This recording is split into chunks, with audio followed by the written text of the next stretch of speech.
Ole a se io tau sa o loa ia tātou mata upu. Tele le tātou lisi o mata upu e tau na wha manino. Ole vaenga mua la tātou o. E iai le tala noanga. Po le audio. Lea ua share solo mai e le to tele ona pe atangia na mai lunga ni fake pages. Ia so o mai lola ia lea matala noanga le au ale au fa le mau kongu ia po le kongu le me oi fai. Ale la ua apoia mai e nisi o le autusitala sa moa.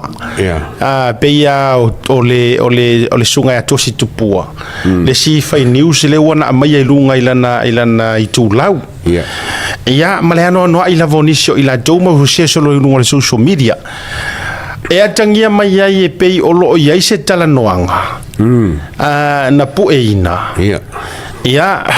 o se wha moenga ia o me fa beneia la ia fa moenga i tu atu na fuaiona. Ia ai ona o le soifuanga o tato iai. Ua feola fatasi o le titania mo le saito. Ai o le ale faina lea. Paulo vaenga le ia taua. Tao le audio. A lau te tau mawhai vali atu mo nei tamama tina matutua. E le lunga le social media foi le Facebook. Ai o le la to fa fonga i mo le uru i taimi. O se talanoanga. I le va o le sunga ya Samuelu le au piki. Po Sam foi le na le mori mau o le hit and run. Ia ma le sunga tama ita iloia ai le avea ma Attorney General ele avea malo ia sili. O ia o le Precious ya maunga Precious Jang. O ia foi o le loia a le sunga laude le male tole fiona palmia. Ia o lo ia ma le leo o falling am sunga ya mau. I te tonu o le audio lea. Ai usi mai lau whaafonga o le ama watua o le tatu whaasoala ia po le ase vaenga pe leanga pe sori kula fongo pe le lei ia ai pe ua mai mau i fo i marekaimi o kangaka ia ka ngofika share solo lunga le nei audio ia ai usi mai lau whaafonga Samoa le la atam whai e play atu usi le lei lau whaafonga ia i leo matatala noanga i la tau ia i te tono le audio lea o le tatu tue whaasoa lea. Well, it's our beginning. It was in around that time, young warrior from Sanadi, it's our way, it's how Malawi, Okay. We got to see here, boy, when it's our, like, come out, or no, I'm not going to say,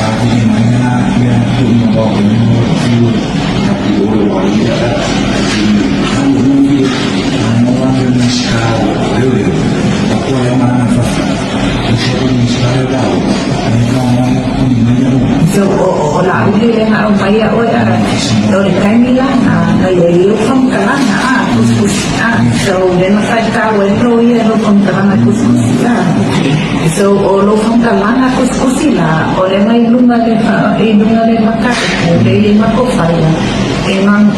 kwa fai ka sana ni no from kala kuskus ya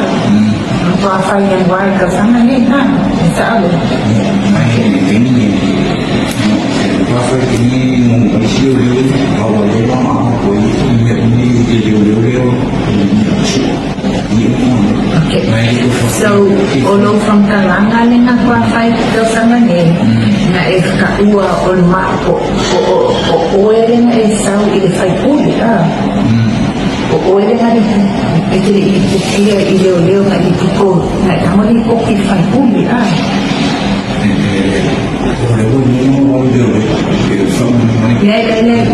le o ele na sau ave ni mata uku I fai puli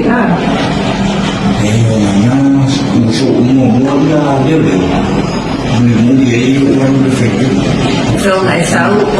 o le kausana ni na pai ka mo fai puli o le mafo anga na kuai ene na ipukia na mata uku I lo whankalang kuskusia o awa o lenga o iknya nusu ngoa loko o lua mai whaio afia mana nisa loko o lua e sao ya so makuwai na lipo maka uku lala le umi na kuwai na lipo ke maka uku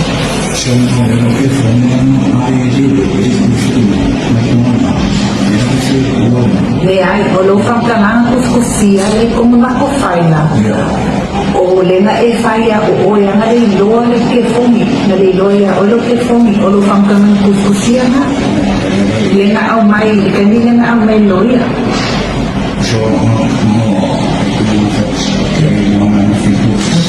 in any event i kako kala mga yan o isi alo fong kalanga lenga e fay mai malo fong kan kuskusia lenga au mai loa le yan wari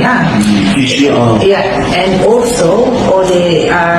because o mako wa ya mako o lo ya lau so okay live ya na fie lau ni maka upunanya okay so lo ka kuanga ya o asanga e ano ka semua lau because if mafaya na mako fais maka u pasanga ya okay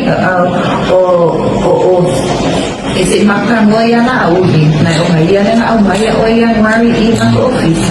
but when training in them mafaya mako na lo ya mo o awa isi lo pang talanga la o maya mako ya mari ano what's up isi lo pang talanga afaya ni kan komo ya mako ya o ini mafaya mako na represent what's this and lo for kuanga po ya o just back off a little I didn't know that because if you have a fearful you know just back off a little this is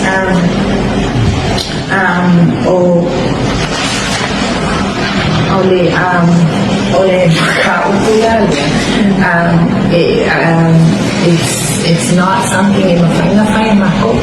it's only it's for you guys not to be involved in this okay alright okay that's the thing Kalau mau sesuai ini, apa yang ada ukuran oleh family oleh orang masuk nasi, ya faham ke family mana, oleh family fiama mana mahu sama merosot itu, ini mahfua, oleh family koma, employment, oleh family koki, ini ada lauli, sesi mana ya orang kaki malah email apa ke siapa ya, misalnya email aku, family setan, ya pilih ya mahu. Ai me lo sumo io mo fa qua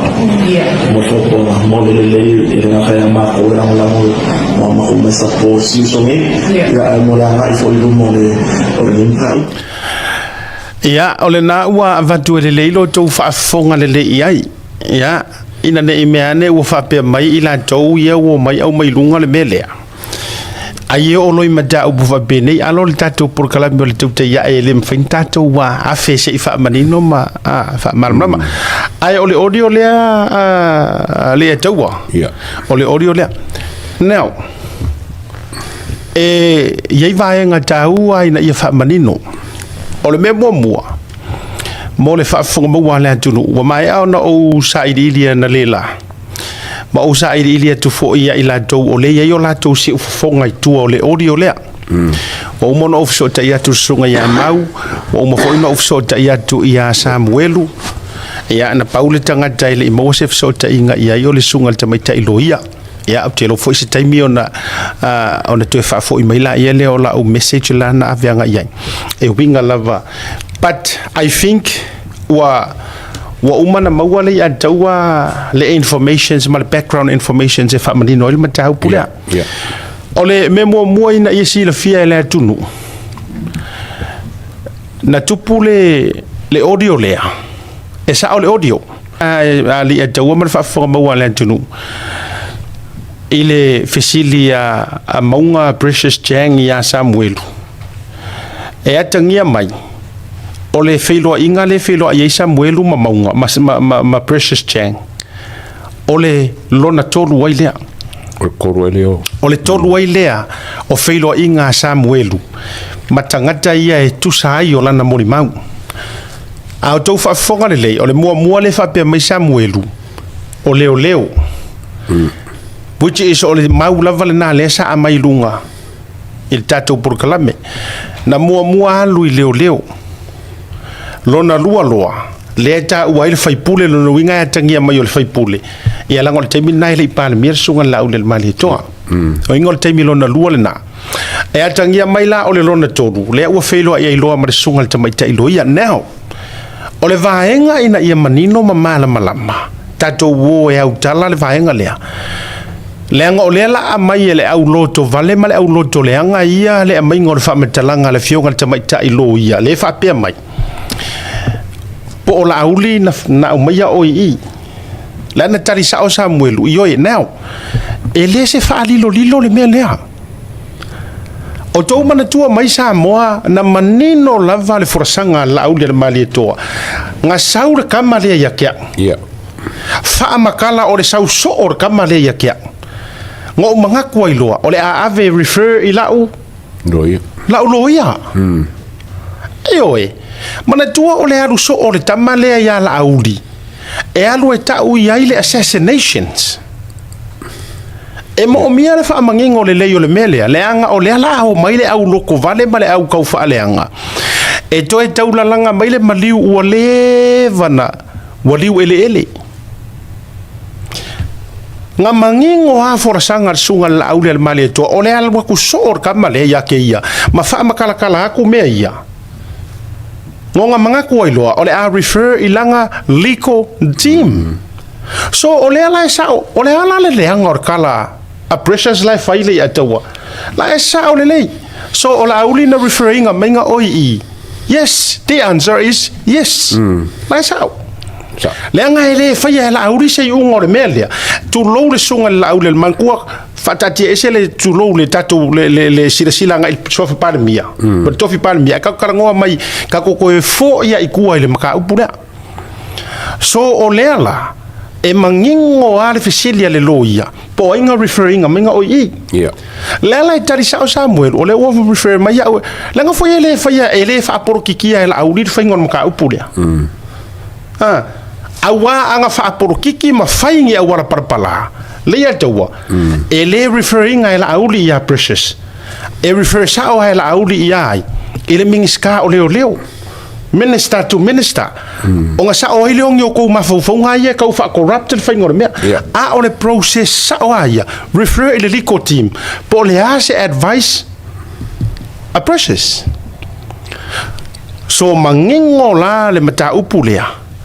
ele ai se me ala ala ifua la sao ai ele fa apea fo inga alo fia ele la au le mali to le vaenga ko ikiki so ale pule uma ma fa kala ngoanga uma yo o ngor kau kai a ko su e uma mai fa kala ngoanga ma ka upule o se kai kalinga fo ile sa ngoanga sunga la au le mali to o le mafua anga nga ka ngoilo ma refer o le legal team le ala ka o ko ai le nga vaenga okay waka kaulanga kali o ko mafufau o to langa uma fa sanga ku ya o lea o loanga ngari ki ai kua mea o le si vaenga ile fa mani noina ka ko wo mai ke le fongi ya no fetu se amangingo ase mea ma fa mala malama ile fa manga le lei e mala malama ka ki le au loko vale wa e fiwa fa mama pe ele ai pe o la to loto o le tu langa lea ile mori maule fa ya to precious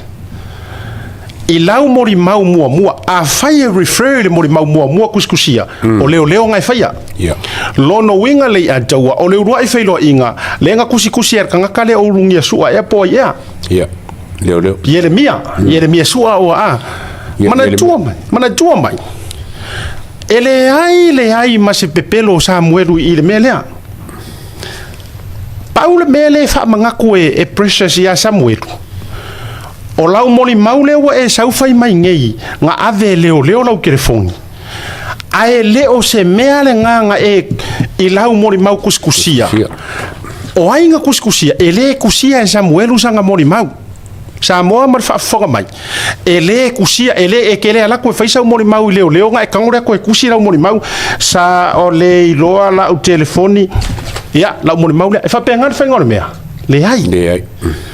e ke aluaku e ngofo ilalo fa makala ma faia ukala ai kusi ilalo ele leo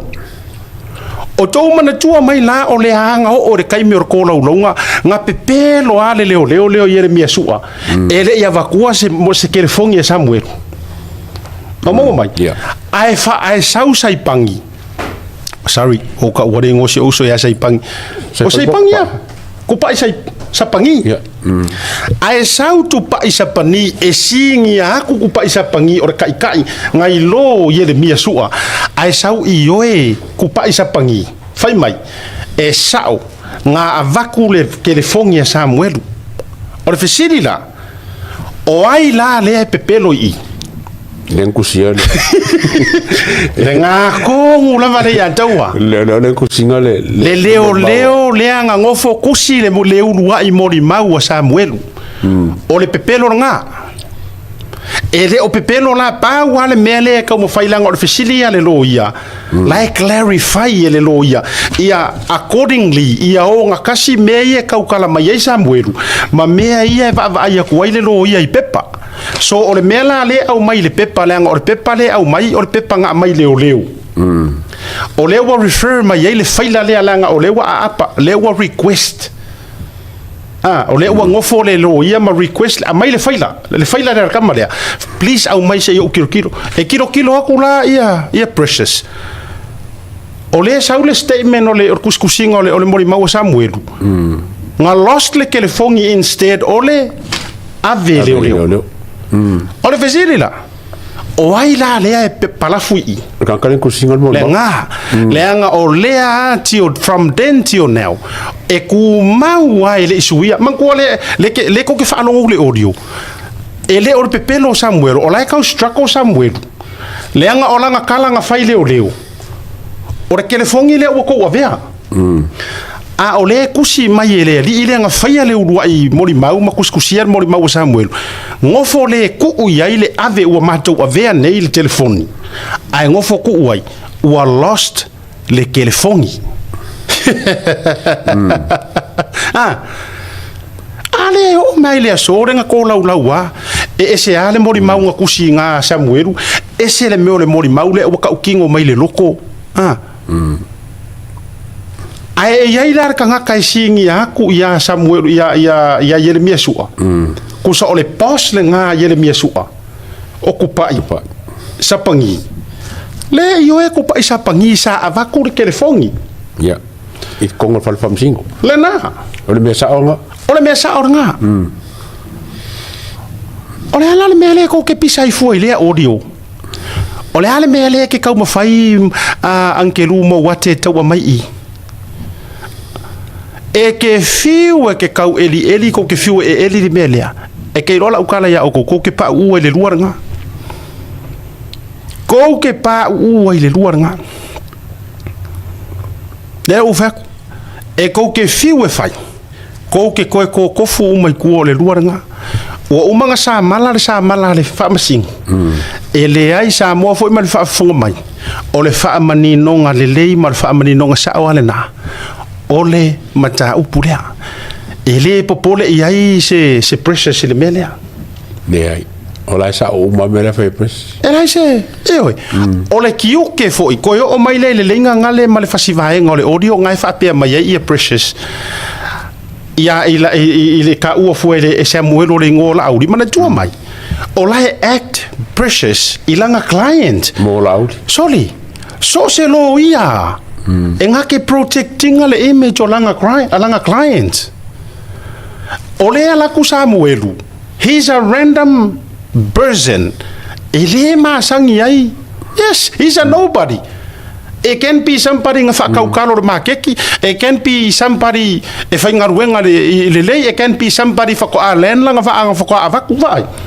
ole interest o la uirea la koi precious ele iai fo se lo ia Sam kai mire laga ele se loia mana tua mai le taimile na o le avakunga lea o lea lai sa ua mangingo ha precious ia Samuel a fai o lenga mai oe e la auri o le referral e mai e siaki e vet uma oe ma siaki uma mea uma ia iau mori mau makulanga whapenga o le mea o le number one priority a precious o le puipuinga lea o langa ia client o ai langa client o la auri le mali toa langa foi e pui le lo ia ruakur kama lea le ngā kaimi o lo ke kalango ako ngā kaimi le o maukongo le o buildinga se trust ma se me fapenga le so nga manga ola precious allow se kanga kaela kui o so nga mention na kule ngola nga client la wa ave le warning la ave le warning ke lo le upor kuspa ia wo mangkuar kai minga le atawa ke longo ole manatu na o le mafau o ka mai ka ilo ia kai milia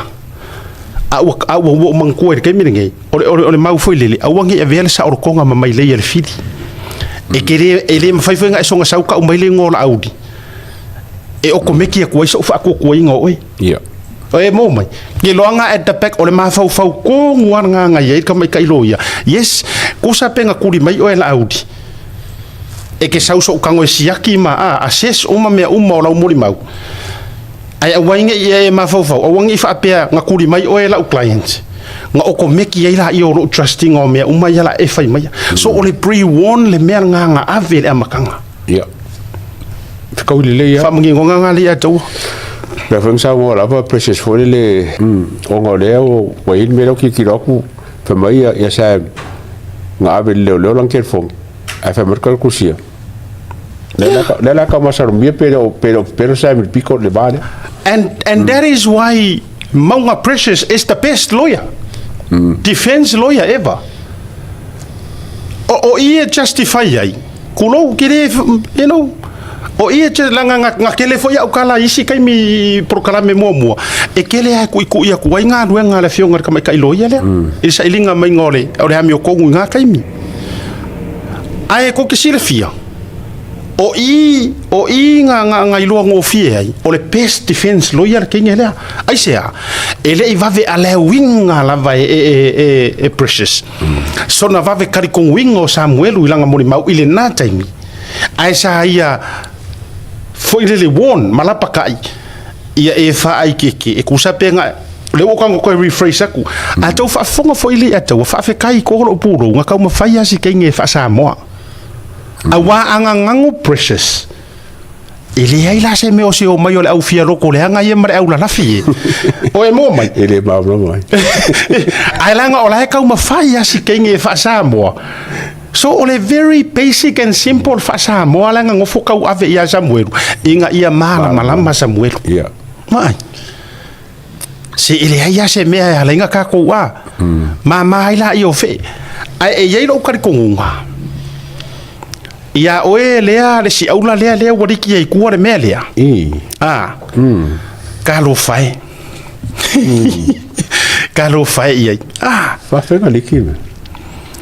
awa fo ilanga lea sa le lei ile kaimi lea emila le lei le kaimi lea o ia le si o ia le si fo ile le fa kuinga friends of the court ai mo mai o le kaimi le na lai eli au no ko kongu ma so e mea kongu I o tato vai le anga e pe no fai atu nga ma sai lo le lau fai fia me mala auli ku no le fa nga ino suafa o la fionga le sa pito ma sunga la auli le malito yeah o inga lo nga ka ko lo ai lo so mongi o inga nga ka ko lo o ila le langa le tate vai atu ai lenga diki ai lo kua le lenga diki ai e akangia mai la fa yakula ukala le and this is my theory le adawa la fa fonga mai ila towia le ai mala malama le audio le yeah e akangia mai nga faya le audio le as a security Mosem inga nge yalu walu ko sui ma ko kongi kupe kulo war fa fonga mai ala finge ala kari ya Samuel o mele le o matua kusa o makwa malosi ai lo mafofau o le mafua anga nga fai ile recording le sa faya mose mafua anga kakau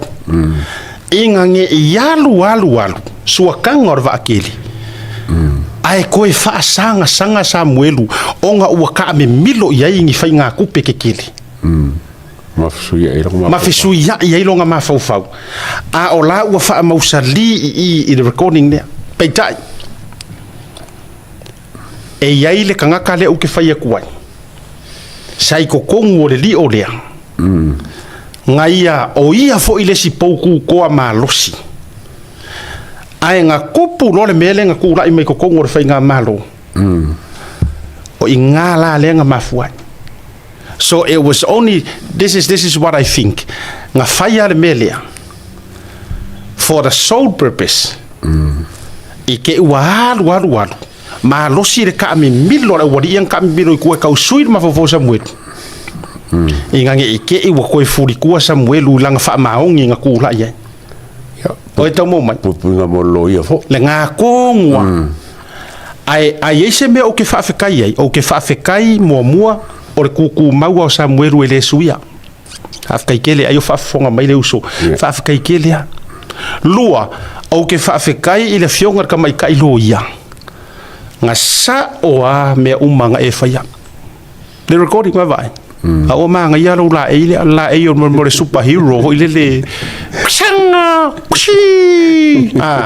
Kama ho ile makwa iron alo kingoe. Awangi yese be fiki uma me tongi aku yaki oi. Al mafuanga foi na le wala yonga e aveo e maternity general. Ai sea super. Ava vai er kangaka. Oh, because er kangaka ko kasi. Ka uma fai uma ngei au loko vale. Sorry lava. Ko ke fiu ko ke kau fai and sorry for ya oile wa ngo foliki o ngo se kulanga leanga I lo kau fa sanga kau mai ka lo fai. Talo fai e toi. Pe ar kala Josefa. O le mea nga mafau o ke fangoa.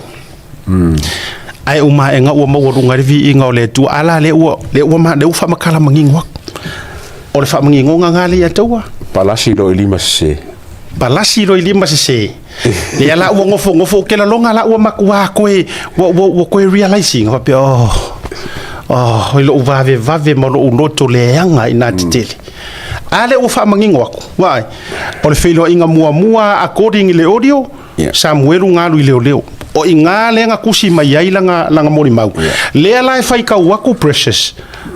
Fa mai ku so le Southam I la felo inga ma precious fa makala precious nga ave leo lang telefon. Akil kiloko ia loya. So le Samuelu. Ele ai o le tusi mai I na le lo halau telefoni. Le kusi pele le la pe ka ko ai e Samuelu ka dinga o le melia. Le nga o lai manga ko Samuelu. O langa kala fo inga fai le leo. Ele ia se me o le rosa o telefon ale lo le nga ave ir telefon. Lenga fa maungi ko ngol fa. Ai o le o kango le leo kusi ko ko le mori mau. Ku le lo ar kel fai le poko ringa ile. Le kilo a uma fai me le ile fa ma vai ai sola maronga ai ngai kukuila. E nga ru fo fo. Ah, le anko se. Yes. Le ki o ngofo kope langa di poki dia. Fakanga resign lo ai ngofo le ma se winga ngadwe. Kusa ngadu se ko fake ke asianga me era le ngofo fai le di poki.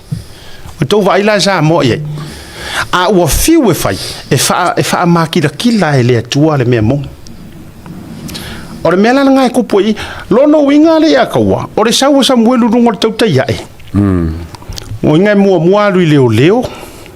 longa luaru ya la auli I fai pule le ka umai longa kolu alu ya precious longa falo langa mai ya precious ele o malie punga mai lo ai baba ya kusole ya ele fa pe anga so o voilele ai kusole o mantango fifa ya tu le timeline no le mea lo no winga mua leo longa luaru I ka ya la auli le la saungi mai le fa kongu ya ngai kili la ua maolo kuli lo la auri tadi alu o vai lo ia alu vai si o ia mana mele ma longa ruan nga alu lo o ia precious o le mafuanga foi la le step in ia le ke fa longo ko le leo ska mo mau of course o le ka ke nga ru sa ilinga o le ami o kong so nga o mau e mana fe e fa singo me ile official lo ia so that's understand that's okay longo winga wa umma kwa meia ele aia tauta ia e lo markati last resort last alia punga mai lo lungor kau kaya pingi ya ko lo meu ia nga ia tu lo le ngana ia le o to vale o to ia mala i o to fi ele koe popole mai le se kia mai o le fa masingonga mai ko ki fiu foi ko ki ko va ko meia le wakali ko ka ia em fa mangingo o ka ko maka upur nga mua wa mafua nga se le mori mau sa mueru le kusi mai fa mai wale lorang kelfongi ele ikusia sa mueru sanga mori mau o lima o leo lua o le mele ko ke masalo salo fa pea ai o la auli le ku o ngei mea na turisa o me la auli kamale le boxo ari o loya o ma wari ko o ma mai se fo kuanga la loya le me fai yes nga declare la auli le menga ele inga nga mea tari mea or kala maunga precious le fai ai e make sure ke le ko ia la auli maka uri so le ngo la auli o la protect e maunga nga client so what Lengor kai mi ele ma fai ngala kuro ele o maunga fa masingo ele o maunga fa masingo o precious ia o le lo ia la protect le ngola nga client a o me uma e kongi uma i fa masingo nga o inga hai determine mai ai me uma ia pa wan me le ke vai ko ile so le le os kama ko tai o le to ale ave o ale male drive ia Samuel langor kai mi nga o la free man Samuel le singa me ia ko mangingo so se sia hero kala ifa Samuel me fa sa wan ke ru drive Samuel ia le ia to isi si va nga kai mi sa lo ko kamalo la le se me ia ma ai singa me wa ko ka fa sa o media va nga le so le pisi me fo le pisi me ona foi la tau talo fai ele o so to fai vale na let me make myself clear ele ai ia fai for fa nga ina na o fai to media na to fa le nga le mele la wala ko fai o the best anyway ai to te fiu fai na to fa le nga vai e pui ai le tua ona tangata vai pe ale mau a makar ka ko por kalame wa leva nga sila fia ele akua plans nga ke fai mo ka ko ia ai fai o ko plans nga ve de sa o le mau fai le plans nga mai ele akua ai ko plans nga ko ke fai ai lo o ele nga o so likir me le maro ma fau e mo wa sau vai plans ia le ngo warning nga ko o ko le makanga ko pelengi nga fai ai o mai ka ke la lango fa kasi le plan wa mai ele tua o le plan wa mai ele tua o la auri ka ko parmia ta o isu amisiru kisua ila nga pese ia nga par fai ki kiri kari mai le ali oi la auri ko parmia uma kako pe ka ke fie pe ka ke le fie ia ti la fie fo ele tua wa ka nga sui kulanga inga langa ia au nga le wa ye mo ngai kai mir porokiki enga ke fai fo ia le isi fo ivaenga eo